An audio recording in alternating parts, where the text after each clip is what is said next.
Yeah.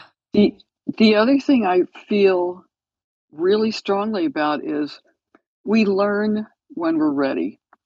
Um, I actually met Richard in 2003 at his, retrospective at the Butler, and he said, "I'd like to paint you," so I went and sat for the Putney Painters, which was great, and then he said, "I'd love to help you if you ever need it," and I said, "I wanna come paint with you."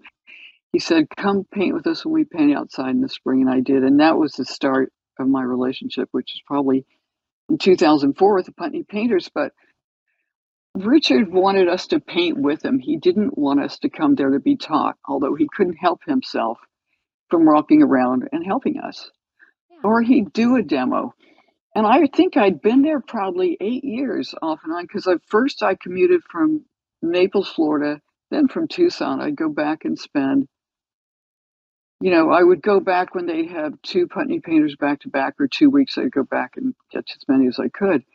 But I remember watching him do a brushstroke and I was like, "Wow, Richard, this is amazing," and it had to do with him doing an edge and pushing down with his they were mongoose then, on the edge. Anyway, I was blown away by it, and I wrote him, like, a thank you note for showing it. It's kind of like, "Where have you been? I've been doing this the whole time." But I wasn't ready for it.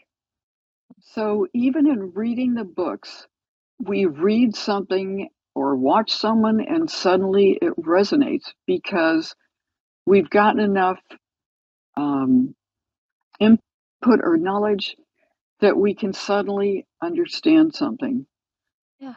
that we never did before or see it. And that's the magic of working with teachers or even painting with other painters. I mean, it's amazing what we get from each other. I'm still watching everybody I know to figure out how they do it.